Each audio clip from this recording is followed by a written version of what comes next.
A number of Kahnawàke attended the First Nations Education Council Special Assembly to continue their strategy to combat the controversial First Nations Education Act.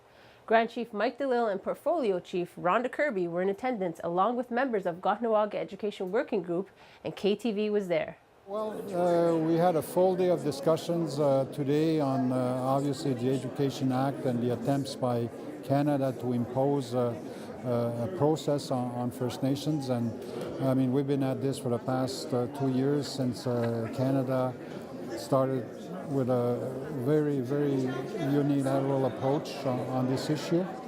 I guess arguing that that's where it needs to go.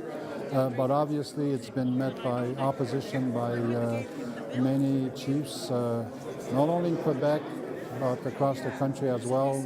Of course, we have a lot of concerns, and we presented to our communities, to our chiefs, and some delegates from our communities. And I think the people share our concern about the draft legislation. For us, certainly, we will propose to take a strong stand against the legislation as it is.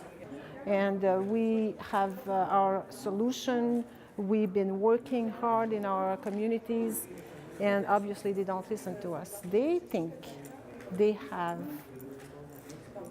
the right vision for us, and this is unacceptable. I think it was a great opportunity for all of the chiefs who attended the session yesterday to hear what everyone has to say, and also for them to voice their opinions.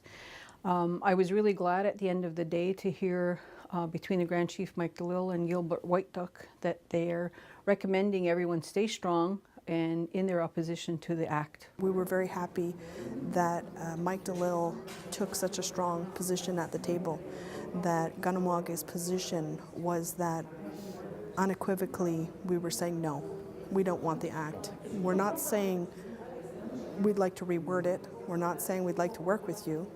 Kahnawàke's position that Mike Delisle presented was we don't support it at all.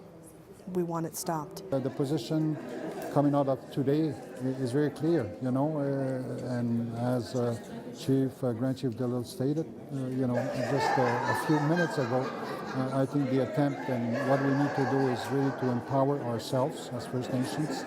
And then whatever happens after that is going to be based on a common understanding as to what needs, you know, the kind of process that needs to take place. And I think the point that was made today is that it's important that we, you know, as a region, you know, despite our diversity, that we can come together on one common position and one collective approach. Our strengthening of our education systems has to come from us.